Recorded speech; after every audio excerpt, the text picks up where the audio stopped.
नमो अरहन्ताणं नमो सिद्धाणं नमो आयर्याणं नमो वैज्झायाणं नमो लोये सवसाहुणम्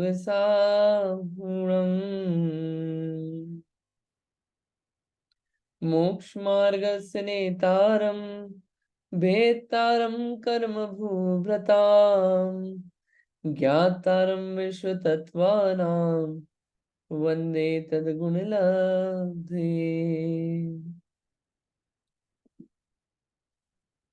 यहाँ पे अध्याय 2 की बात चल रही है और अध्याय 2 में भी जीव कैसा है ये समझ रहे हैं। जीव को समझने का प्रयास चल रहा है। जीव यानी कि मैं कैसा हूं ये समझ रहे हैं। और वो समझने के लिए कि जीव के किस किस तरह के भाव हो सकते हैं, यानी कि मेरे किस किस तरह के भाव हो सकते हैं, अपने किस तरह के भाव हो सकते हैं, वो अपन समझ रहे हैं। और वो समझने के लिए 5 तरह के भाव हैं, उसकी बात चल रही है। औपशमिक, शायिक, शायोपशमिक, औदयिक और पारिणामिक। 4 भाव कर्म की अपेक्षा रखते हैं, एक भाव कर्म निरपेक्ष है। उसमें से जो औपशमिक भाव है, कल उसकी बात हुई थी कि औपशमिक भाव कर्म के उपशम से होता है, एक गैप क्रिएट हो जाता है। और उपशम भाव जो है वो सम्यक्त्व जो है 2 प्रकार का होता है, उपशम सम्यक्त्व और उपशम चारित्र। ठीक। और उपशम सम्यक्त्व भी 2 प्रकार का है, प्रथमोपशम और द्वितीयोपशम। ये सब बातें अपन ने कल करी थी, श्रेणी गुणस्थान आदि। कल उपशम चारित्र की बात रह गई थी, उसको थोड़ा सा बताते हैं कि ये जो औपशमिक सम्यक्त्व है, इसमें तो क्या होता है, जो मोहनी कर्म है, यहाँ पे देखिए लेफ्ट में मोहनी कर्म जो है, ये हाईलाइट करा है। मोहनी कर्म जो है, इसके 2 भेद है, दर्शन मोहनी और चारित्र मोहनी। 28 भेद है। दर्शन मोहनी श्रद्धान गुण का घात करता है, चारित्र मोहनी चारित्र का घात करता है। तो दर्शन मोहनी की 3 प्रकृतियां, ठीक, मिथ्यात, सम्यक मिथ्यात और सम्यक प्रकृति, 3 हो गई। और 25 प्रकृति चारित्र मोहनी की, कौन सी? 16 तो कषाय। 16 कषाय कौन सी? हमने तो 4 सुनी है, क्रोध, मान, माया, लोभ, ये 4 हो गई। अब ये चारों का कॉम्बिनेशन आप अनंतानुबंधी से बनाइए और प्रत्याख्यानावरण से बनाइए, प्रत्याख्यानावरण से बनाइए और संजुलन से बनाइए, तो 16 कषाय हो जाएगी। ठीक है, ये 16 कषाय हो गई। और 9 कषाय होती है। ऐसे 25 और 3 28 मोहनी के भेद हैं। जो औपशमिक सम्यक्त होता है, ये क्या है कि प्रकृतियां दबी है ना। कौन सी प्रकृतियां दबी? तो या तो मोहनी प्रकृति की, मोहनी कर्म की 7 प्रकृतियां दबेगी, या 6 दबेगी, या 5। कौन सी 7, 6, 5? देखिए, मिथ्यात्व, सम्यक मिथ्यात्व और सम्यक प्रकृति, ये तो 3 हो गई, ठीक। और चारित्र मोहनी की 4, अनंतानुबंधी की 4, ये 7 प्रकृतियां दबी, तो औपशमिक सम्यक्त हो गया। किसी जीव को क्या होता है कि सम्यक मिथ्यात्व और सम्यक प्रकृति नहीं दबती है, सिर्फ मिथ्यात्व ही दबी। क्यों? क्योंकि वो क्या है कि वो एग्जिस्ट, वो कर्म सिद्धांत की बात आ जाएगी कि वो टुकड़े ही नहीं होते हैं, मिथ्यात्व के एग्जिस्टेंस में ही नहीं आता है। वो बात अभी नहीं कर रहा हूं। लेकिन 4 अनंतानुबंधी तो रहेगी, ये 3 रहेगी। अगर 7 नहीं रहे, 6 रहे, तो क्या होगा कि एक प्रकृति चले जाएगी, मिथ्यात्व, और ये सब 2 दबेगी। ठीक। 5 अगर दबी तो अनंतानुबंधी और मिथ्यात्व, ऐसे 5 प्रकृतियां दबी तो औपशमिक सम्यक्त हुआ। औपशमिक चारित्र कब होगा? औपशमिक चारित्र तभी होगा जब औपशमिक सम्यक्त है। ठीक है, तो औपशमिक सम्यक्त है तभी औपशमिक चारित्र होगा। तो औपशमिक चारित्र जो है वो क्या होगा? देखिए, 7 प्रकृति दब गई, बची कितनी? 21। कौन सी 21? अप्रत्यक्षानावरण, प्रत्यक्षानावरण, संज्वलन, क्रोध, मान, माया, लोभ, कितनी हो गई? 12। और 9 कषाय, 12 + 9 21। ऐसे 21 प्रकृतियों के दबने से औपशमिक चारित्र होता है। ये कौन से हैं? ये आपको लग रहा होगा सम्यक्त और चारित्र की बात करें, नहीं, ये भाव है। भाव क्यों है? कि जीव के जो परिणाम हैं, उन परिणामों के कारण से क्या हुआ, कर्म प्रकृतियां दबी और उसके कारण ये चीज प्रकट हुई, सम्यक्त और चारित्र, इसलिए क्या बोला, ये औपशमिक भाव है। ठीक, इस बात को आप ख्याल रखना। अपन आगे चलते हैं। आज अपन बात करेंगे शायिक भाव की। आप लोगों ने, उम्मीद करता हूं मैं, सूत्र याद करे होंगे, आज फिर पूछेंगे। शायिक भाव के 9 भेद है। अपन ने सूत्र पढ़ा था, ज्ञान दर्शन दान लाभ भोगो भोग वीर्याणि च। क्या है, ये शायिक भाव है। शायिक भाव के 9 भेद हैं।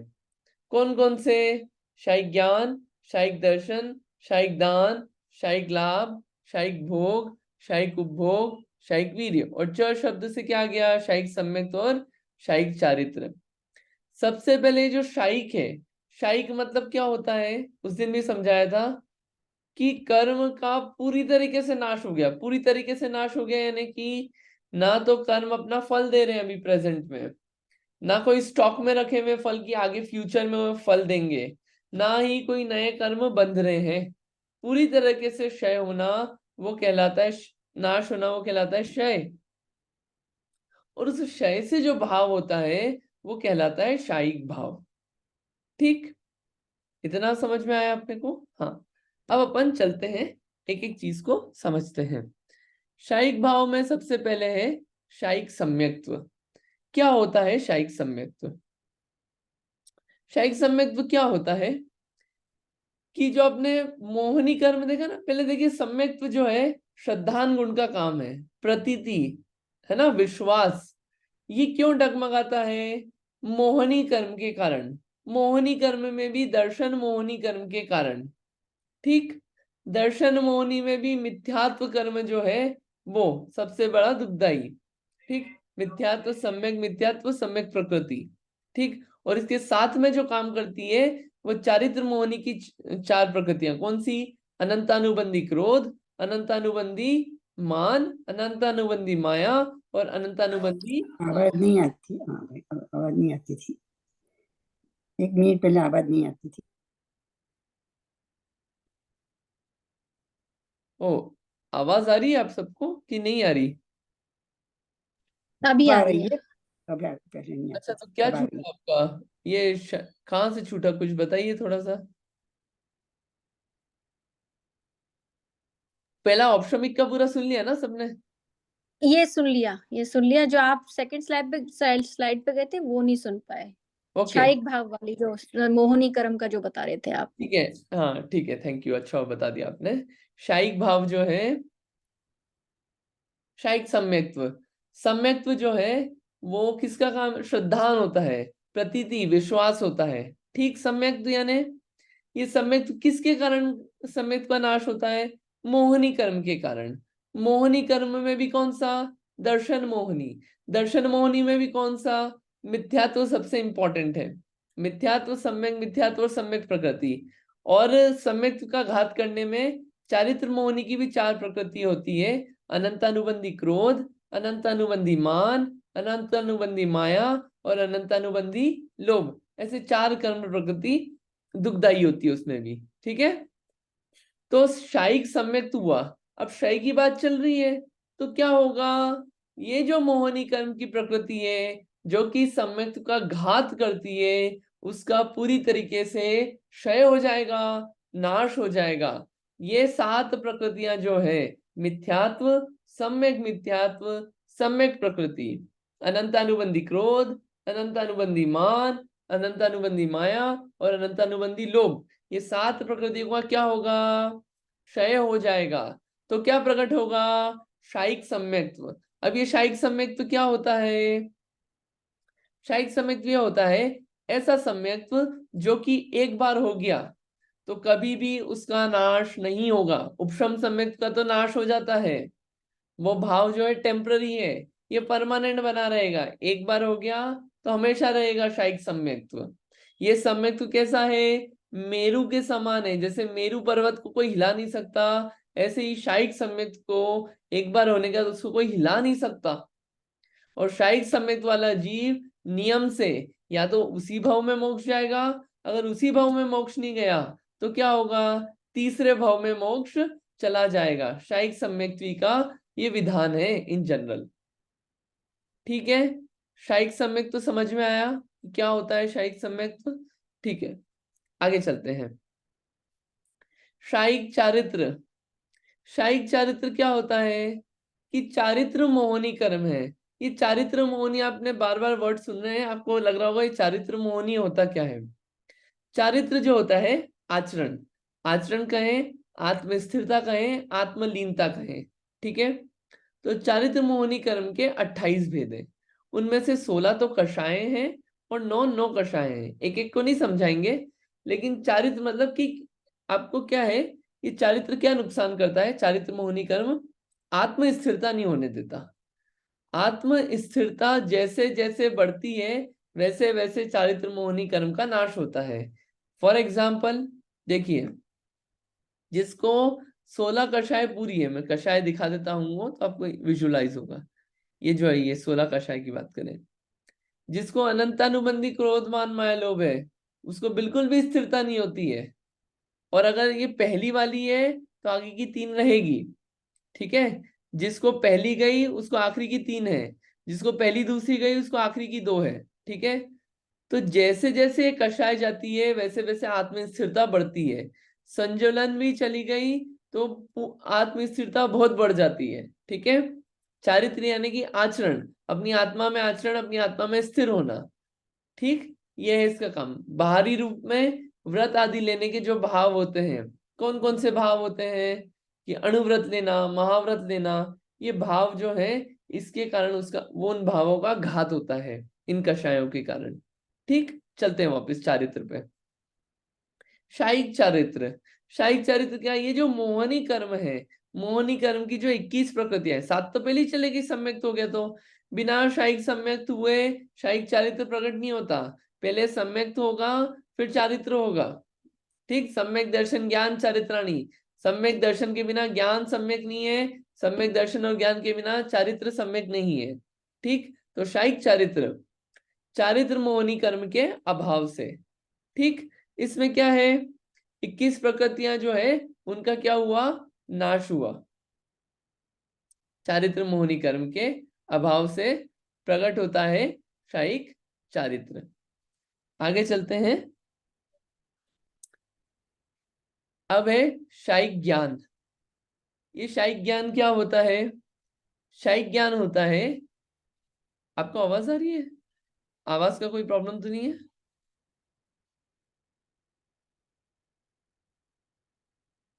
You all can hear me, ठीक है। आवाज नहीं आ रही हो तो आप बोलना। हाँ अभी ठीक है। वो बीच में शायद इंटरनेट का कनेक्शन थोड़ा सा आपका कभी कभी ब्रेक हो जाता है। अच्छा, हाँ। मैं ठीक है, मैं उसका ध्यान देखता हूँ, कुछ करूंगा, ठीक है। आप बोलना अगर आवाज नहीं आए तो। चलिए, शायिक सम्यक और शायिक चारित्र हो गए।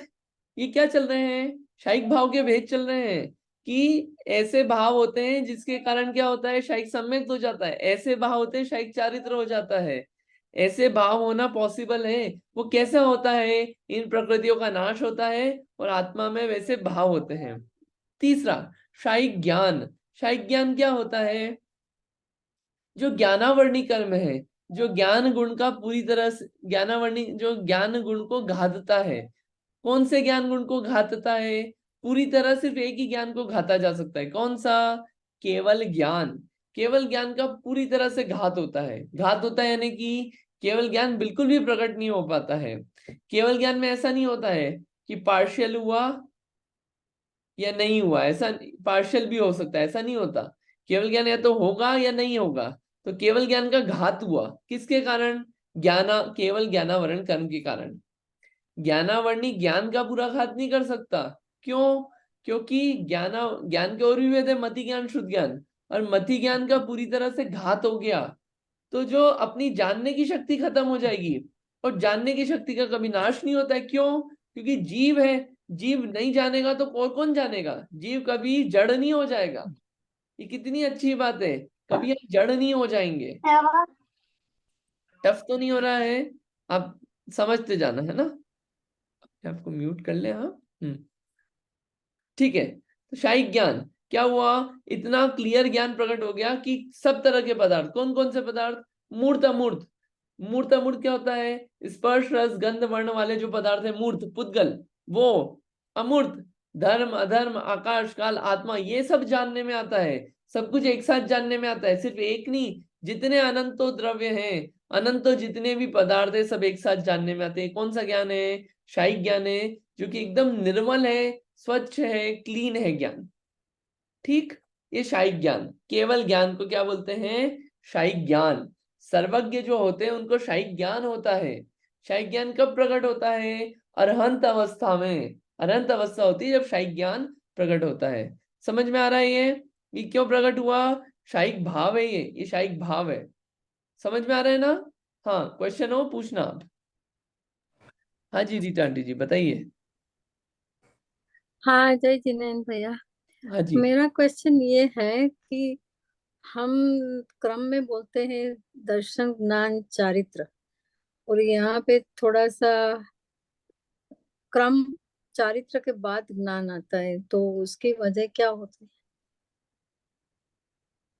यहाँ पे क्या है, देखिए, जो दर्शन ज्ञान चारित्र है ना, हाँ और प्रधान हाँ ज्ञान चारित्र वो मोक्ष मार्ग का हिसाब से बताया है। यहाँ पे ये क्या है, चालू हुआ था शाही ज्ञान से। ये यहाँ पे ये शाही भाव के भेद बता रहे हैं। ठीक, अब इसमें देखिए, यहाँ पे शाही सम्यक्त हुआ। सम्यक्त गुण क्या है? दर्शन गुण है।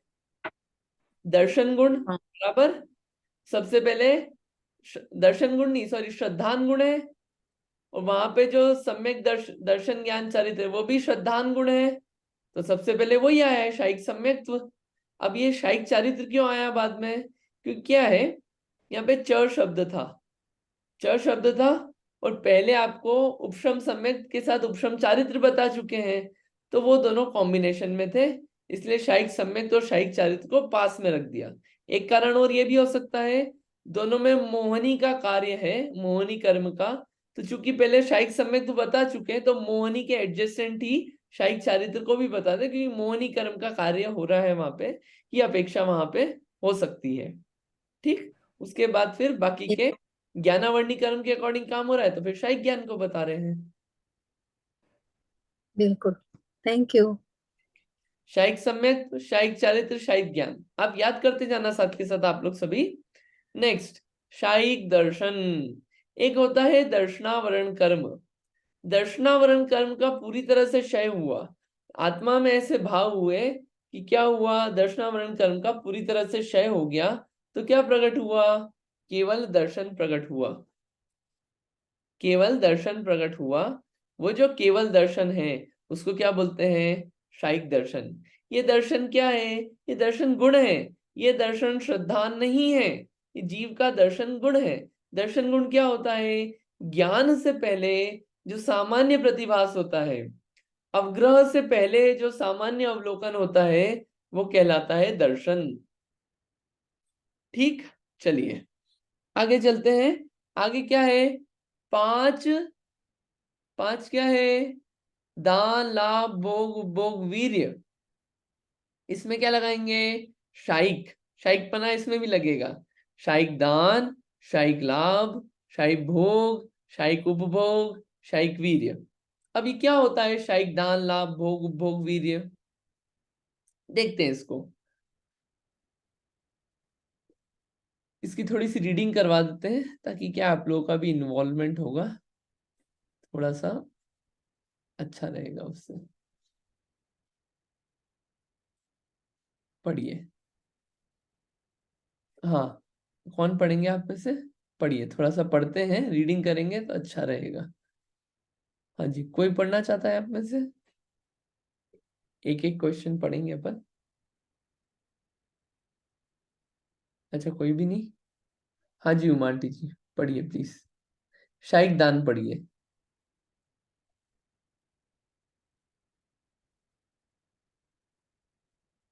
आवाज नहीं आ रही है आपकी, आप हाँ, प्रश्न, क्षयिक दान किसे कहते हैं? उत्तर, दानांतराय कर्म के अत्यंत क्षय से आविर्भूत त्रिकाल गोचर अनंत प्राणियों का हितकारक भगवान का अहिंसामय उपदेश होता है, जिससे जीवों को अभय मिलता है। भगवान का वह उपदेश क्षयिक दान है। बढ़िया। आगे भी पढ़ो। नहीं नहीं, रुकिए, अभी बस इतना ही। शायिक दान समझा रहे हैं यहाँ पे। क्या है शायिक दान? कि दान अंतराय कर्म जो है उसका क्षय हो गया। एक दान अंतराय कर्म होता है जिसमें दान देने की भावना तो होती है, लेकिन क्या होता है, उसमें विघ्न आता है। उस कर्म के क्षय होने से क्या होता है कि अब ऐसा गुण है कि क्या होता है, दिव्य ध्वनि आदि जो खिड़ती है, तो उसमें क्या होता है, अनंत प्राणियों को ये दिव्य ध्वनि का दान किया जाता है, उपकार किया जाता है। ये किस कारण हो रहा है? शायिक दान। ये क्या है, ये बाहर का कार्य है, ये बाहर में ऐसा हो रहा है। लेकिन अंतरंग में क्या हो रहा है? अंतरंग में देखिए, अपने शुद्ध स्वरूप का अपने को दान देना, सो उपादान रूप निश्चय शायिक दान है। और अनंत जीवों को शुद्ध स्वरूप की प्राप्ति में जो निमित्त पना की योग्यता, सो व्यवहार शायिक अभय दान है। ये थोड़ा सा आपको टफ लग रहा होगा, इजी कर देते हैं। शायिक दान है। अब हमको ये बताओ, शायिक दान हुआ, भाव हुए, तो अंतरंग में कैसे भाव हुए? शायिक दान प्रकट हुआ ना, दान से अपने को लगता है किसी को कुछ दिया, लेकिन किसी में स्वयं भी तो आता है, स्वयं को भी तो दान दिया होगा। शायिक भाव हुए, शायिक दान रूपी भाव हुए। तो वो जो शायिक भाव है वो कैसे हुए? स्वयं के लिए। स्वयं के लिए क्या हुए? अपनी जो आत्मा का शुद्ध स्वरूप था उसी को अपने आप को दान दिया। अभी तक जो नहीं दे रहे थे, अभी तक जिसको प्रकट नहीं कर रहे थे, वो प्रकट किया, दान दिया उसका अपने आप को। वो क्या है? शायिक दान, स्वयं के लिए। अब वो प्रकट हुआ, बाकी बाहर में क्या कार्य हुआ दान का? इस शायिक दान के कारण वो कार्य ये हुआ कि बाहर के जीव भी सब ऐसे शुद्ध आत्म स्वरूप को प्राप्त करें। तो उसके कारण क्या हुआ? ऐसा उपदेश आदि का कार्य हुआ। ये सब क्या है? शायिक दान रूपी भाव है। ठीक, ये शायिक दान की बात हुई। नेक्स्ट क्या है? शायिक लाभ। शायिक लाभ पढ़ते हैं अपन। हाँ जी, नीलेश जी पढ़िए शायिक लाभ। जी हाँ। शायिक लाभ किसे कहते हैं? सकल ला, सकल लाभांतराय कर्म के अ- अत्यंत नष्ट हो जाने पर परम सुख पुद्गलों का ग्रहण शायिक लाभ है। संपूर्ण लाभांतरायी कर्म का अत्यंत क्षय होने पर कौलाहर न करने वाली केवली भगवान के शरीर की स्थिति में कारणभूत अन्य मनुष्यों में नहीं पाए जाने वाले असाधारण परम शुद्ध परम शुभ सूक्ष्म दिव्य अनंत उद्गल परमाणु का प्रति समय केवली के शरीर में संबंधित होना क्षयिक लाभ है। इससे कवलाहार के बिना कुछ कम पूर्व कोटि वर्ष तक औदारिक शरीर की स्थिति कैसे रह सकती है। कैसे रह सकती है, यह शंका निराधार हो जाती है। लाभांतराय कर्म के संपूर्ण क्षय हो जाने में अन्य मनुष्यों के असंभव कौलाहर के बिना भी कुछ कम पूर्व कोटि पर्यंत शरीर स्थिति के कारणभूत सप्त धातु के सप्त धातु के रहित परम औदारिक शरीर संबंधी नौ कर्माहार के योग्य सूक्ष्म सुरस सुगंध्यमयी उद्गल प्रतिक्षण आते रहते हैं। यही शायिक लाभ है। बहुत बढ़िया। अब आपको शायिक लाभ समझ में आया कुछ? थोड़ा सा इसको समझाते हैं आसान में, फिर पढ़ेंगे वापस से। क्या होता है कि केवली भगवान जब समो शरण में रहते हैं, कुछ लोगों का मानना है कि भगवान समो शरण में इतने टाइम तक शरीर है। अब बोल रहे हो शरीर है अरिहंत भगवान, हमको तो पता है कि भैया शरीर टिकाना है, ये शरीर टिकाना है, तो इसको भोजन देना पड़ेगा। भोजन नहीं दोगे तो खत्म हो जाएगा। किसी का 30 दिन चल जाएगा, किसी का कितने दिन चल जाएगा, 100 दिन चल जाएगा, किसी का 1 साल चल जाएगा, उससे ज्यादा देना पड़ेगा इसको, वरना ये परमाणु सब बिखर जाएंगे, नष्ट हो जाएगा। ऐसा होता है शरीर में। तो उनका मानना है केवली भगवान का भी शरीर है, तो उनका भी क्या होता है, उनका भी ऐसा कुछ ना कुछ खाना पड़ता होगा, वरना शरीर कैसे टिकेगा समो शरण में। तो ऐसी मान्यता है लोगों की कि केवली भगवान समो शरण में भोजन करते हैं, ऐसी मान्यता है। ऐसा मानते हैं लोग, जो कि गलत मान्यता है। भगवान कवला आहार नहीं करते हैं। क्या होता है उनका आहार? उनका आहार क्या होता है? शरीर कैसे टिकता है? पहली बात, ये जो शरीर है, ये शरीर परम औदारिक है। परम औदारिक यानी कि यहाँ पे 7 धातुएं नहीं पाई जाती है। धातुएं कौन सी धातुएं? खून होता है, हड्डी होती है, मांस होता है, मज्जा होता है, ये अलग अलग चीजें होती है ना। ये क्या है? ये जो है ना, ये जो अपने को बहुत अच्छी लगती है, ये लपेटी हुई है। चीजें इकट्ठी करी, उसको लपेटा, लपेट के पैक किया और अच्छी ऊपर पैकिंग हो गई। किसी की ब्लैक कलर की पैकिंग, किसी की व्हाइट कलर की पैकिंग। तो अपना तो वैसा कार्य चलता है पैकिंग वाला। जो अरियंत भगवान होते हैं, उनके उसमें ये सब नहीं होती। वो परम औदारिक शरीर होता है। और चूंकि परम औदारिक शरीर है, तो हर समय अनंत पुद्गल परमाणु निकलते हैं, अनंत नए पुद्गल परमाणु आते हैं। ये जो आहार होता है, ये भी क्या पुद्गल परमाणुओं का आहार है। ये कवलाहार नहीं है, या अपने आप होता है। ये शरीर की व्यवस्था है, उसके कारण उनका शरीर जो है टिकता है। वरना आप सोचो, हजार हजार वर्ष तक शरीर टिका हुआ है। महावीर स्वामी भगवान 30 वर्ष तक शरीर टिका हुआ है, कुछ नहीं खाया। कैसे संभव है शरीर का टिकना? क्योंकि उनका शरीर परम औदारिक शरीर है। अपने जैसा नहीं है कि उनको भोजन करना पड़े। कुछ जीवों ने ऐसा मान रखा है, कुछ मान्यताओं में ऐसा मान रखा है कि भगवान समोषण में भोजन खाते हैं, लेकिन वो सही नहीं है। भगवान कवलाहार नहीं करते हैं। सीमंदरनाथ भगवान कोटि वर्ष पूर्व तक की आयु है अरियन तीर्थंकर बनने के बाद। क्या कोटि वर्ष तक ये शरीर कैसे चल जाएगा? कैसे पॉसिबल है? तो उसका निराकरण होता है। क्या है? शायिक लाभ रूपी भाव है। इसमें क्या होगा? बाहर में शायिक लाभ रूपी भाव में क्या होगा? बाहर में तो ऐसे भाव होंगे। कैसे भाव होंगे? बाहर में तो ऐसा होगा, ऐसा शरीर की प्राप्ति होगी, ठीक, जिसमें शरीर की स्थिति टिकी टिकी रहेगी, बदबू नहीं आएगी, सुगंधमय रहेगी। अंतरंग में क्या होगा? खुद को लाभ क्या हुआ? अपने शुद्ध स्वरूप का लाभ होना। ये निश्चय से शायिक लाभ है। ठीक है, ये है वास्तव में क्या है? ये वास्तव में शायिक लाभ है, अपने शुद्ध स्वरूप की प्राप्ति होना, जिसको प्राप्त। लाभ अंतराय कर्म क्या करता है? पहले आपको ये भी समझा देते हैं। लाभ अंतराय कर्म यहाँ लिखा है ना, लाभ अंतराय के क्षय से केवली भगवान के शरीर का बिना भोजनादि ग्रहण किए बने रहना। इतना तो सबको समझ में आया कि कैसे बने रहता है। लाभ अंतराय कर्म क्या होता है? जैसे मान लीजिए कि आप एफर्ट कर रहे हैं नई जॉब ढूंढने के लिए। नई जॉब ढूंढने के लिए एफर्ट कर रहे हैं। जॉब क्या हुआ? अप्लाई भी कर रहे हैं, इंटरव्यू भी दे रहे हैं, सब कार्य हो रहा है, लेकिन क्या हो रहा है? जॉब नहीं मिल रही है नई। आप किसी चीज का लाभ चाह रहे हैं, उसके लिए प्रयास भी कर रहे हैं, नहीं मिल रहा है। क्यों नहीं मिल रहा है? लाभ अंतराय कर्म है। ये लाभ अंतराय कर्म जो है, लाभ होने में, जॉब का लाभ होने में विघ्न डाल रहा है। ठीक है, ऐसे ये तो जॉब संबंधी बताया, बहुत सारे कार्यों संबंधी होता है। ऐसे लाभ अंतराय कर्म के क्षय होने से क्या हुआ? शायिक लाभ प्रकट हुआ। ये भाव है शायिक लाभ रूपी भाव। ये भाव प्रकट हुआ तो लाभ अंतराय कर्म का क्षय हुआ। दोनों कार्य एक साथ हुए, ठीक। और इसके कारण क्या हुआ? अपनी आत्मा का शुद्ध स्वरूप की प्राप्त, लाभ प्राप्त हुआ। जो पहले प्राप्ति नहीं हो रही थी, अपने आत्मा के शुद्ध स्वरूप की प्राप्ति करना चाहते थे, नहीं हो रही थी, वो प्रकट हुई। वो क्या हुआ? शायिक लाभ। समझ में आ गया आपको? 4-5 चीजें पढ़ ली अपन ने। शायिक सम्यक, शायिक चारित्र, शायिक ज्ञान, शायिक दर्शन, शायिक दान, शायिक लाभ।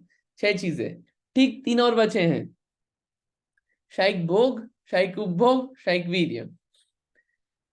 वर्ड समझा देते हैं। भोग और उपभोग क्या होता है? भोग यानी कि ऐसी वस्तु जो एक बार उपयोग की जा सकती है। फॉर एग्जाम्पल, भोजन खाना। भोजन खाया, जिसको खाया उसको वापस नहीं खा सकते अपन, वो कहलाती है भोग वस्तुएं। उपभोग ऐसी वस्तुएं जिनको बार बार उपयोग किया जा सकता है। फॉर एग्जाम्पल, कपड़े, अलमारी, फिर टीवी, मोबाइल, ये सब जो एक बार उपभोग कर लिया, बार बार कर सकते हैं, उसे बोलते हैं उपभोग की वस्तुएं। ठीक, अपन पढ़ते हैं प्रश्न और फिर आगे समझेंगे। ये बाय द वे, ये जो चल रहा है अपन क्वेश्चन आंसर, ये तत्वार्थ मंजूषा ग्रंथ है। ये राजवार्तिक में से, तत्वार्थ राजवार्तिक जो कि तत्वार्थ सूत्र की टीका है, उसमें से ये कुछ क्वेश्चन आंसर्स हैं। अलग अलग ग्रंथों से हैं। यहाँ पे लिखा हुआ है रावा राजवार्तिक 3। और ये जो ग्रंथ है, ये जो अपन पढ़ रहे हैं, ये मोक्ष शास्त्र पंडित श्री राम जी भाई की टीका है। ये भी अच्छी टीका है, इसमें से अपन कुछ ना कुछ थोड़ा थोड़ा देखते रहते हैं। चलिए, शायिक भोग और शायिक उपभोग पढ़िए। कौन पढ़ेंगे शायिक भोग? कौन पढ़ना चाहते हैं आप में से?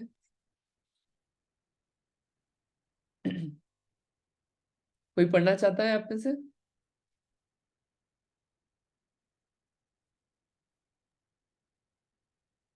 हाँ जी, रीटा आंटी जी पढ़िए, शायिक भोग क्या है? थोड़े फॉन्ट बड़े करेंगे भैया? हाँ जी, बिल्कुल करेंगे। एक मिनट, अभी ठीक है? हाँ। पढ़िए। प्रश्न प्रश्न शायिक भोग किसे कहते हैं? उत्तर है संपूर्ण भोगांतराय कर्म के तिरोभाव, मीनिंग नाश हो जाने से प्रकृष्ट भोग की प्राप्ति होती है और सातिशय शायिक भोग है। इसी से पुष्प वृष्टि, गंधोदक वृष्टि, चरण निक्षेप स्थान में सप्त कमलों की पंक्ति की रचना, सह्य धूप, सुगंधित शीतल वायु का चलना आदि अतिशय होते हैं। बढ़िया। शायिक उपभोग किसे कहते हैं? बस बस बस भोग ही पढ़ना है अभी। शायिक भोग किसके क्षय से हुआ? भोगांतराय कर्म के क्षय से। ये भोगांतराय कर्म क्या होता है? किसी चीज को भोगना चाहते हैं, लेकिन क्या हुआ, उसमें विघ्न पड़ गया। एग्जाम्पल, थाली लगी हुई थी, क्या बना था? बढ़िया खीर बनी थी, हलवा बना था, गुलाब जामुन बना था, साथ में केले बड़े बने थे, जो जो पसंद हो आपको, आइसक्रीम थी, सब कुछ था। क्या करा इसको? बस खा ही रहे थे, उठा ही रहे थे, फोन आ गया। क्या हुआ? आपके बच्चा बीमार पड़ गया, स्कूल से ले जाओ आप। ये चम्मच रखी, निकल लिए, पड़ा रह गया वो। भोग करना चाहते थे, विघ्न आ गया उसमें। एग्जाम्पल है एक ये। एक और एग्जाम्पल, क्या करें? घर में खूब सारी व्यवस्था है अपने पास, अच्छा संपन्न है, मीठे का बहुत शौक है, खाना चाहते हैं मीठा, लेकिन क्या करें? डायबिटीज है। ये भोग में अंतरा है। और भी ऐसे उदाहरण आप लगा लेना। ठीक है, अभी अपन कर्म सिद्धांत की बात नहीं कर रहे हैं। तो भोगांतराय कर्म का अत्यंत क्षय हो गया, भोग में कुछ विघ्न नहीं आएगा, उसका पूर्ण तरह से क्षय हो गया। तो उसके कारण क्या होता है? क्या काम होते हैं देखिए। एक काम तो होता है कि अपना जो शुद्ध स्वभाव है, शुद्ध स्वभाव यानी कि आत्मा का स्वभाव, अभी तक तो बाहर की चीजें भोगी, अपनी जो वास्तव अच्छी चीज है उसको नहीं भोग पाए। तो शुद्ध आत्मा के स्वभाव को भोग पाना, वो क्या है? शायिक भोग। वास्तव में वो भोग है, शायिक भोग। अब चूंकि वो शुद्ध स्वभाव का भोग हुआ, तो बाहर में क्या होता है? पुष्प वृष्टि, सुगंधित हवा चलना, और भी अनेक अनेक चीजों का भोग होता है। लेकिन भगवान उससे विरक्त रहते हैं, वो तो अपने आत्मिक स्वभाव का ही भोग करते हैं। ये शायिक भोग रूपी भाव, ये भी शायिक भाव है। आत्मा का ऐसा भाव हुआ, बाहर में ऐसा भोग हुआ। क्या हुआ? ये भोगांतराय कर्म का क्षय। चलिए आगे बढ़ते हैं अपन। शायिक उपभोग पढ़िए शिखा दीदी।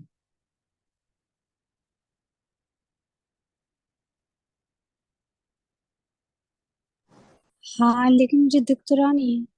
अच्छा, नहीं दिख रहा? अब दिख रहा है? अच्छा हाँ, मिल गया मिल गया मिल गया मिल गया। हाँ। क्षय उपभोग किसे कहते हैं? संपूर्ण उपभोगांतराय कर्म के प्रलय हो जाने से प्रकृष्ट उपभोग की प्राप्ति होती है, वह सातिशय क्षयिक उपभोग है। इसी से सिंहासन, चमर, अशोक वृक्ष, छत्र त्रय, प्रभा मंडल, गंभीर, स्निग्ध, मधुर, दिव्य ध्वनि, दुंदुभी आदि क्षयिक उपभोग प्राप्त होते हैं। ठीक है। अब ये उपभोगांतराय क्या हुआ? उपभोग की वस्तुएं जो बार बार उपयोग में की जा सकती है, ऐसी वस्तुएं होती है उपभोग। अब ऐसी वस्तुओं पे विघ्न आना, इनको उपयोग करना चाहते हैं, उनका उपभोग करना चाहते हैं, लेकिन उसमें विघ्न आ रहा है, वो है उपभोग अंतराय कर्म का कार्य। ठीक है। जैसे कि हम चाह रहे हैं, हमने नए कपड़े खरीदे हैं बढ़िया एकदम डिजाइनर, क्या हुआ? 2 साल तक यूज ही नहीं कर पाए। क्यों नहीं कर पाए? बनवाए थे अच्छे कि चलो शादियों में पहनेंगे, कोरोना आ गया, 2 साल तक यूज ही नहीं हुए, पड़े रह गए, उपभोग ही नहीं कर पाए। कारण कुछ भी बन सकता है विघ्न आने का, लेकिन क्या हुआ, कर्म अपना था ना, उदय में आया, किसी भी रूप में आए, उपभोग अंतराय, one example, there could be other examples as well. ठीक है, तो उपभोग अंतराय कर्म था। अब उपभोग अंतराय कर्म का पूरी तरह से क्षय हुआ। क्षय हुआ तो क्या हुआ, हर समय अपने आत्मिक भाव का उपभोग हो रहा है, बार बार उपभोग कर पा रहे हैं। ऐसा नहीं हो रहा है कि एक बार आत्मिक स्वभाव चखा या उसको जाना या उसका अनुभवन किया फिर नहीं होगा, बार बार अपने आत्मिक स्वभाव का अनुभवन होना, उपभोग होना, वो क्या है, शायिक उपभोग रूपी भाव है। अंतरंग में वो कार्य हुआ, बाहर में क्या हुआ, उपभोग की वस्तुएं मिली, कौन सी, छत्र, चमर, भामंडल, सिंहासन, अनेक अनेक विभूतियों की प्राप्ति हुई, भगवान उससे विरक्त हैं। ये क्या है, शायिक उपभोग रूपी भाव है। समझ में आ गया ये आपको? चलिए नेक्स्ट, शायिक वीर्य पढ़िए। वीर्य, शायिक वीर्य किसे कहते हैं? कौन पढ़ना चाहता है आप में से, जिन्होंने नहीं पढ़ा हो वे पढ़िए। कौन पढ़ना चाहता है? हाँ जी इंदिरा जी पढ़िए प्लीज। शायिक वीर्य किसे कहते हैं? जय जिनेन्द्र। आत्मा की शक्ति के प्रतिबंधक वीर्यांतराय कर्म के अत्यंत क्षय होने से अनंत वीर्य उत्पन्न होता है, वह क्षयिक अनंत वीर्य है। हे ईश, आप संसार के समस्त पदार्थों को जानते हैं, फिर भी आपको कुछ भी परिश्रम या खेद नहीं होता है। यह अनंत बल क्षयिक वीर्य का महामत्य है। केवल ज्ञान महात्म्य है, महात्म्य है। केवल ज्ञान के विषय में अनंत पदार्थों को जानने की जो शक्ति है वह अनंत वीर्य है। ठीक है, वीर्य क्या होता है? वीर्य होता है शक्ति। ठीक है, शक्ति है, उस शक्ति को प्रकट नहीं कर पाना। हाँ नीतू दी, कोई सवाल है आपका? बताइए। नहीं, सवाल नहीं है, सवाल नहीं, सॉरी। अच्छा, ठीक है, वीर्य यानी कि शक्ति। शक्ति, ठीक है, शक्ति है, उस शक्ति को प्रकट नहीं कर पाना, ये क्या है, उस शक्ति को प्रकट करने में विघ्न जो आ रहा है वो वीर्यांतराय कर्म का कार्य है। फॉर एग्जाम्पल, आत्मा की शक्ति है जानने की इतनी सारी, लेकिन क्या कर रहे हैं, जान नहीं पा रहे हैं। ज्ञानावरणी तो है ही, लेकिन क्या है, ये शायिक वीर्य भी है, सॉरी शायिक वीर्य नहीं, वीर्यांतराय कर्म भी है उसमें। ठीक, तो वीर्यांतराय कर्म का अत्यंत क्षय हो गया। तो अत्यंत क्षय हो गया तो उससे क्या हुआ, अत्यंत क्षय होने से अनंत वीर्य प्रकट हुआ, अनंत शक्ति प्रकट हुई। शायिक वीर्य क्या होता है, अपने शुद्धात्म स्वरूप में उत्कृष्ट सामर्थ्य रूप से प्रवृत्ति का होना। क्या हुआ, अपने शुद्धात्म स्वरूप में पूरी तरह लग पाना, उतनी शक्ति होना, वो किसका कार्य है, शायिक वीर्य का कार्य है। ठीक है, ये शायिक वीर्य है। शायिक वीर्य, आपको एक क्वेश्चन आएगा, ये क्या यूसेज है अनंत वीर्य का? अनंत वीर्य बोलते हैं, अनंत दर्शन, अनंत ज्ञान, अनंत सुख, अनंत वीर्य। ये अनंत वीर्य होता क्या है? देखिए क्या होता है, यहाँ पे लाइन जो लिखी है ना, इससे आपको समझ में आ जाएगा कि देखिए अपन थोड़ा सा जानते हैं। जैसे आप मान लीजिए एक बुक पढ़िए, एक बुक पढ़ेंगे, थोड़ी देर बाद ऐसा लगने लगेगा सर भारी भारी हो गया है। जानने का भी क्या है, उसको इतनी इंफॉर्मेशन को झेल पाना, इट्स नॉट इजी टास्क, उसके लिए भी इतना शक्ति चाहिए। खेद होने लगता है थोड़ी देर बाद कि अरे बहुत ज्यादा हो गया, टू मच हो गया।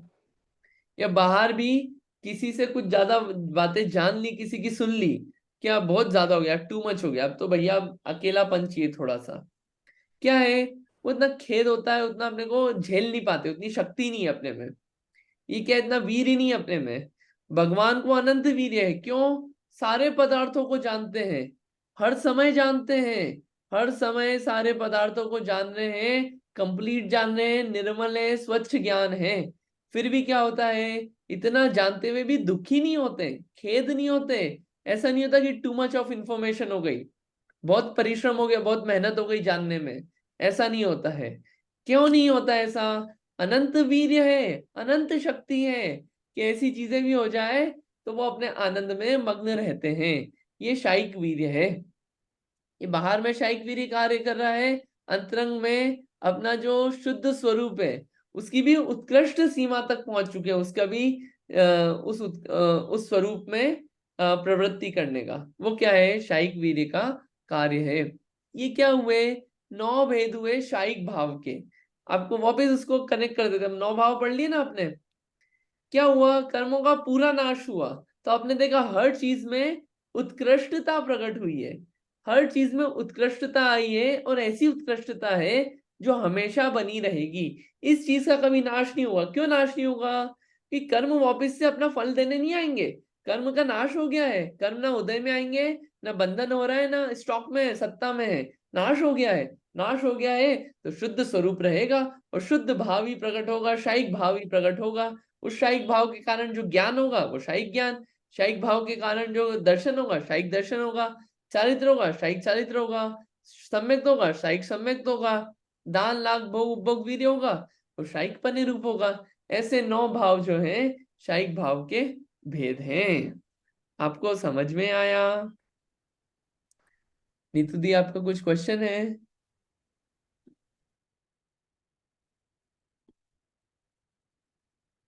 पुराना हाथ खड़ा होगा। नहीं सर।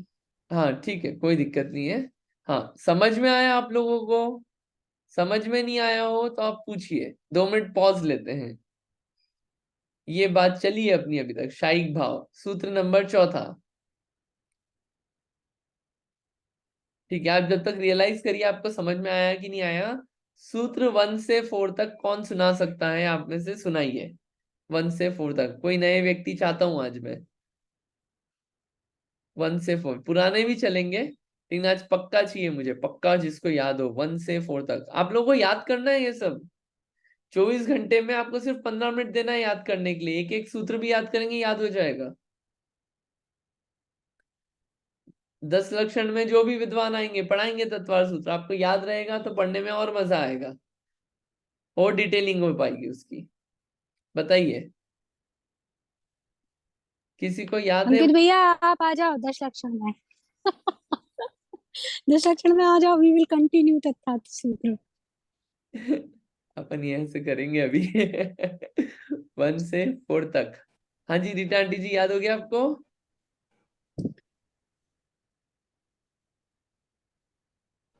हाँ मैं ट्राई करूंगी। प्लीज करिए। औक्षमिक शायिको भावो मिश्रश्च जीवस्य स्वतत्वमोदयिक पारिणामिको च बहुत अच्छा। द्विनवाष्टादशेक विशन्ति त्रिभेदा यथाक्रमम् सम्यक चारित्रे नान दर्शन दान लाभ भोगोपभोग वीर्याणि च। बहुत अच्छा। बस एक करेक्शन, विशंति नहीं है, विंशति है। वो विशति है, विंशति। विशति है, विंशति। विशति। हाँ, एक बार आप उस ओके शब्द को पढ़ना, एक बार देख के, ये सोच के कि आप गलत पढ़ते हो, फिर उसको पढ़ना कि सही पढ़ना है, मुझे देख के पढ़ना। मैं समझ सकता हूँ इतने साल से अपन बोल रहे हैं तो एकदम चेंज नहीं होता है, लेकिन आप ट्राई करना, उसको करेक्शन हो जाएगा। विंशति। ठीक है, हाँ थैंक यू। बाकी अच्छा, बढ़िया है। और किसी ने याद किया?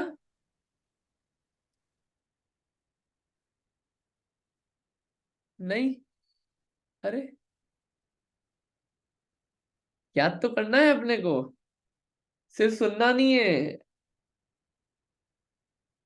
अपने अंदर धारण करना है उसे।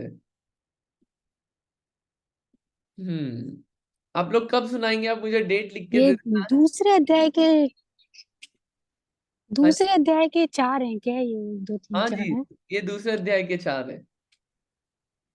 ठीक है मैं करूंगी यार। याद करिए, हाँ बिल्कुल याद करिए, हो जाएंगे याद। ठीक, नाम है, नाम तो याद हो ही गए अभी, नाम याद हो गए।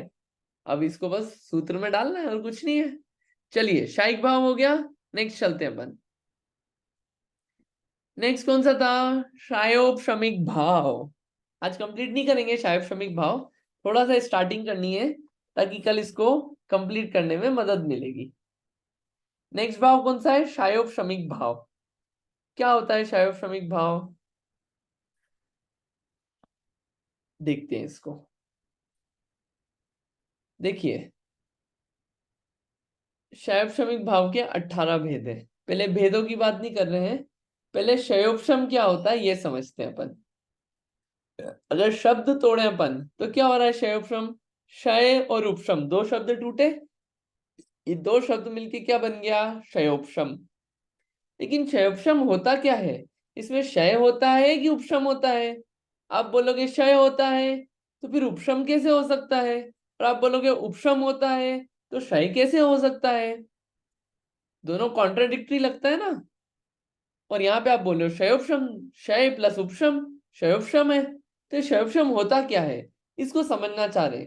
शयोपशम समझ लिया तो अपने को ये पता है कि शयोपशम के कारण जो भाव होता है वो क्या है? शायोपशमिक भाव है। ठीक, तो शायोपशमिक समझना है अपने को। अब शयोपशम कहते किसे हैं? अब थोड़ी ये परिभाषा जो है, ये परिभाषा हमने बचपन में याद करते थे हम लोग, और याद करना एक रिवॉर्डिंग एक्सपीरियंस रहता था, क्योंकि नए नए वर्ड्स रहते थे और बहुत बड़ी परिभाषा रहती थी। उस परिभाषा को तोड़ के यहाँ पे लिखा है, आप लोग भी याद करना। एक बार याद हो जाएगी तो फील होगा कि वाह कुछ गेन किया है हमने। क्या होता है? वर्तमान का मैं पढ़ रहा हूं पहले, फिर अपन देखेंगे। वर्तमान कालीन सर्वघाती स्पर्धकों का उदयाभावी क्षय, भविष्य में उदय में आने योग्य सर्वघाती स्पर्धकों का सदवस्था रूप उपशम, वर्तमान कालीन देश घाती स्पर्धकों का उदय, इन तीन रूप कर्म की अवस्था को क्षयोपशम कहते हैं। अब ये सब पढ़ने के बाद आप एकदम से मीटिंग छोड़ के चले मत जाना, अपन इसको देखेंगे। मैं जानता हूं कि बहुत अभी चमका नहीं होगा, एकदम से हो जाएगा। हाँ, पहले आप लोग दो एक बार पढ़िए ताकि क्या समझ, शब्द तो एक बार जाए कि शब्द क्या है, फिर अपन उसका अर्थ देखेंगे, एक एक का अर्थ देखेंगे। अच्छा है, इंटरेस्टिंग है। हाँ, कौन पढ़ेंगे? नीतू दी आप पढ़ेंगे?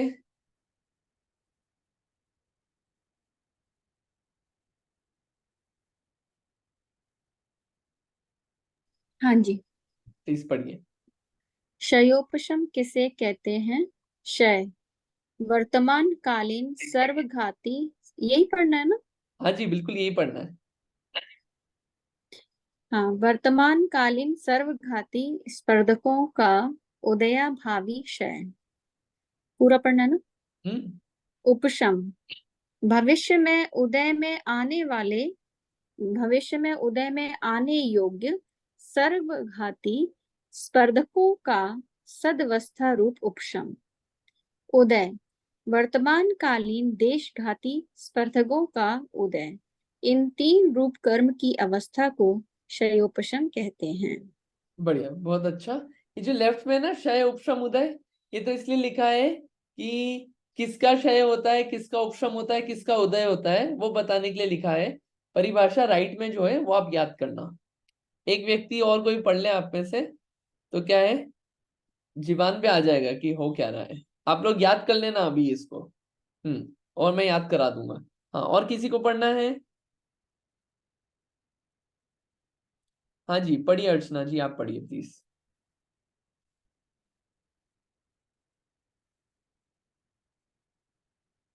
आवाज नहीं आ रही है।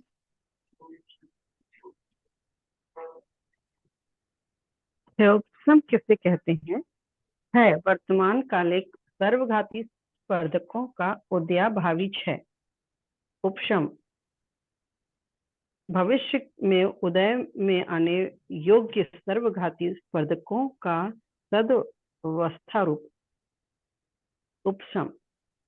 उदय वर्तमान कालीन सर्वघाती स्पर्धकों का उदय। नहीं, सर्वघाती का तो नहीं इस है, देशघाती का है। तो वर्तमान कालीन देशघाती स्पर्धकों का उदय। तो इस तरह से इन तीन रूप कर्म की अवस्था को क्षयोपशम कहते हैं। ठीक है, बढ़िया। अब इसमें पहले शब्द देखते हैं। ऐसे शब्द जो नए नए हैं। क्षय, उपशम, उदय, ये शब्द नए हैं क्या? नहीं है। क्षय यानी कि पूर्ण विनाश, उपशम यानी कि दबना, उदय यानी कि फल देना, ये तो अपने को पता है। वर्तमान कालीन यानी कि प्रेजेंट के, प्रेजेंट के। सर्वघाती नया शब्द है, स्पर्धक नया शब्द है, उदयाभावी क्षय नया शब्द है, भविष्य पता है, भविष्य यानी फ्यूचर, उदय पता है, सर्वघाती स्पर्धक नया है, सद अवस्था रूप उपशम नया शब्द है, 4 शब्द नए हो गए। फिर नीचे देशघाती स्पर्धक, ये 5 शब्द नए हैं। इस डेफिनेशन को समझने के लिए 5 शब्द समझने पड़ेंगे। 5 शब्द समझें उससे पहले अपन 2 शब्द पहले पकड़ते हैं समझने के लिए, सर्वघाती स्पर्धक और देशघाती स्पर्धक। ठीक, स्पर्धक 2 प्रकार के होते हैं। स्पर्धक को आप ये समझ लीजिए कि ये जो कर्म होते हैं ना, कर्म, कर्म के परमाणु होते हैं। ये पुद्गल परमाणु है, कारमाण वर्गणाएं हैं, ये पुद्गल परमाणु है, आप इतना समझ लीजिए, पार्टिकल्स हैं ये। इसमें क्या होता है, कुछ ऐसे होते हैं जो सर्वघाती होते हैं, कुछ देशघाती होते हैं। अभी सर्वघाती और देशघाती क्या होता है, एक एग्जांपल से समझिए। रात ने दिन का क्या किया, सर्वघात किया। रात्रि ने दिन का क्या किया, सर्वघात किया। करा कि नहीं करा? दिन का अब नामो निशान नहीं बचा रात्रि के कारण, तो रात्रि कैसी हुई, सर्वघाती हुई दिन के लिए। ठीक, देशघाती, देशघात क्या होता है, बादल आ गए, बादल आ गए, दिन में बादल आ गए, बादल के आने के कारण अंधकार, क्या अंधकार आ गया ना दिन में, लेकिन क्या अंधकार दिन को पूरी तरह से नाश कर देता है? नहीं, दिन को पूरी तरह दिन नहीं रहने देता, लेकिन क्या करता है, बादल आ गए तो वो अंधेरा सा लगने लगता है, लेकिन दिन का पूरी तरह से नाश नहीं हुआ। वो क्या है, देशघातीपना। ये बादलों का हुआ है, दिन और रात का हुआ है, कर्म पे अभी लगाएंगे। सर्वघाती और देशघाती समझ में आया होता क्या है? ऐसे ही कर्म में क्या होता है, कर्म में कुछ पार्टिकल्स ऐसे होते हैं, बहुत सारे, ये जो घातियां कर्म होते हैं, घातियों कर्मों में होता है ऐसा। कुछ कर्मों में ऐसा होता है कि कुछ पार्टिकल्स तो ऐसे हैं जो पूरी तरह घात करेंगे गुण का, आत्मा के गुण का। कुछ पार्टिकल्स ऐसे हैं जो पूरी तरह घात नहीं कर पाएंगे, देश घात कर पाएंगे। तो जो पूरी तरह से नाश करते हैं, पूरी तरह से घातते हैं गुण को, उनको कहते हैं सर्वघाती स्पर्धक। जो एक देश रूप से घातते हैं उन्हें देशघाती स्पर्धक कहा जाता है। आगे बढ़ूं उससे पहले पूछ लेता हूं, सर्वघाती और देशघाती आपको समझ में आया, क्लिक हुआ कि सर्वघाती और देशघाती क्या है? आप बोल सकते हैं नो, कि नहीं आया, वापस से समझाओ। समझ में आ गया सर्वघाती और देशघाती? हाँ जी रीटा आंटी जी बताइए।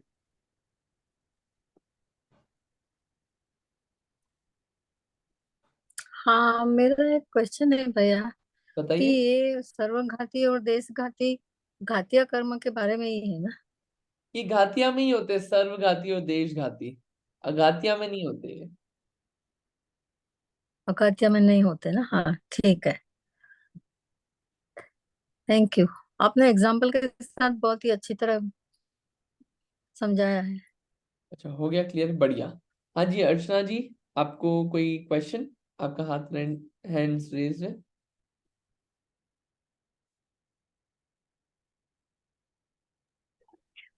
हाँ, तो सर्वघाती मतलब संपूर्ण तरीके से कर्मों का आना बंद हो जाना, या वो मुझे समझ में आ रहा है कि वो सर्वघाती है। और देशघाती मीन्स कर्म आ रहे हैं कुछ टाइम के लिए, और कुछ टाइम के लिए मतलब वो अभी भी पूरे नहीं आए हैं, ऐसा कुछ। नहीं नहीं नहीं नहीं नहीं जैसा आपने उदाहरण बताया उसके हिसाब से। नहीं नहीं, पूरे आधे आने का नहीं है यहाँ पे, वापस बता देते हैं। हाँ, कर्म का उदय आया, एक कर्म मान लीजिए ज्ञानावर्णी कर्म है, ज्ञानावर्णी कर्म के पार्टिकल्स हैं, ये पुद्गल पार्टिकल्स हैं, कारमान वर्गणाएं हैं। इनमें से कुछ पार्टिकल्स ऐसे होते हैं जो सर्वघाती होते हैं, जैसे कि रात्रि दिन का पूरी तरह से नाश कर देती है, वैसे ही कुछ पार्टिकल होते हैं जो ज्ञान का पूरा घात करते हैं। और कुछ पार्टिकल देशघाती होते हैं। कैसे होते हैं? जैसे कि बादल आ जाते हैं दिन में, तो क्या होता है, दिन में थोड़ा अंधकार सा छा जाता है, लेकिन पूरी तरह से दिन का नाश नहीं होता है जैसे रात्रि में हो जाता है, तो देशघाती बना हुआ। वैसे ही कुछ पार्टिकल्स ऐसे होते हैं जो देशघाती पार्टिकल्स होते हैं, जो कि ज्ञान का पूरी तरह से नाश नहीं होने देते, ज्ञान पूरी तरह प्रकट भी नहीं होने देते। क्या है ये? देशघाती पार्टिकल्स हैं। तो ये सर्वघाती और देशघाती। उदय तो आ रहा है, लेकिन अब ऐसा नहीं कि पूरी तरह से उदय नहीं आया, ये पार्टिकल्स की बात चल रही है, उनका नेचर, कि कैसा नेचर होता है उनके उसमें। ठीक है, ये सर्वघाती और देशघाती। आपको टेक्निकल डेफिनेशन पढ़ना हो ना, या तो मैं जनरल भाषा में बोल जाता हूँ, टेक्निकल भाषा आप लोग पढ़िए, क्योंकि क्या है, वो परिचय नहीं होगा, दिमाग उसको फिर एक्सेप्ट नहीं करेगा टेक्निकल चीजों को। तो उसके लिए जैन कोश में डिक्शनरी में पढ़ लीजिए, टाइप करिए सर्वघाती स्पर्धक, पढ़िए थोड़ा सा, मैं तो जनरल भाषा में बोल गया यहाँ पे, तो क्या और क्लैरिटी बनेगी अपनी विषय की। चलिए, दो चीज समझ में आई, एक चीज छोटी सी और बता देते हैं। उदयाभाविशय, क्या बोलते हैं? उदयाभाविशय। क्या होता है उदयाभाविशय?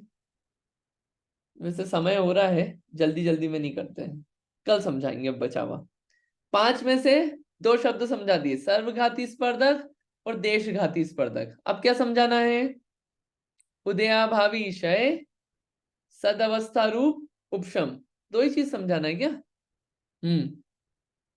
एक्चुअली 2 ही चीज समझाना है, उदयाभावी क्षय और सदअवस्था रूप उपशम। ये 2 शब्द कल समझाएंगे, समझ में आ जाएगा क्षयोपशम क्या है, आगे यही आना है। उसको डायग्राम से समझाएंगे, उदयाभावी क्षय को, सदअवस्था रूप उपशम को, फिर क्षयोपशमिक भाव एक एक क्या है उसको समझेंगे।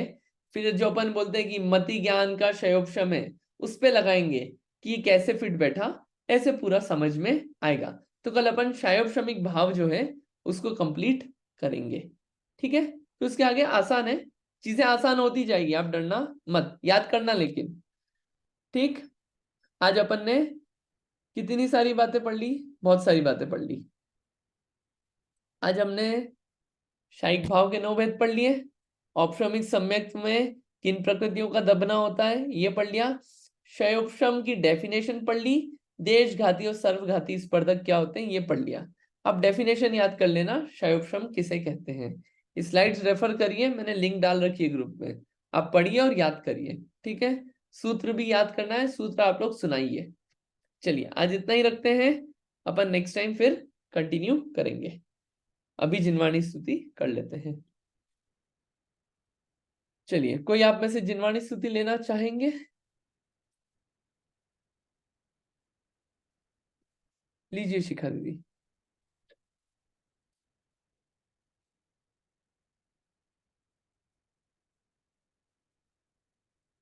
आवाज नहीं आ रही है। हाँ, सहजानंदी शुद्ध सहजानंदी शुद्ध स्वरूपी अविनाशी मैं आत्म स्वरूप, सहजानंदी शुद्ध स्वरूपी अविनाशी मैं आत्म स्वरूप, सहजानंदी शुद्ध स्वरूपी अविनाशी मैं आत्म स्वरूप, निज निधि निज में बताई ये परम उपकार है, इसके लिए जिनवाणी माँ को वंदना शतवार है, वंदना शतवार है, वंदना शतवार है। नवर्ण मुखर मंत्र।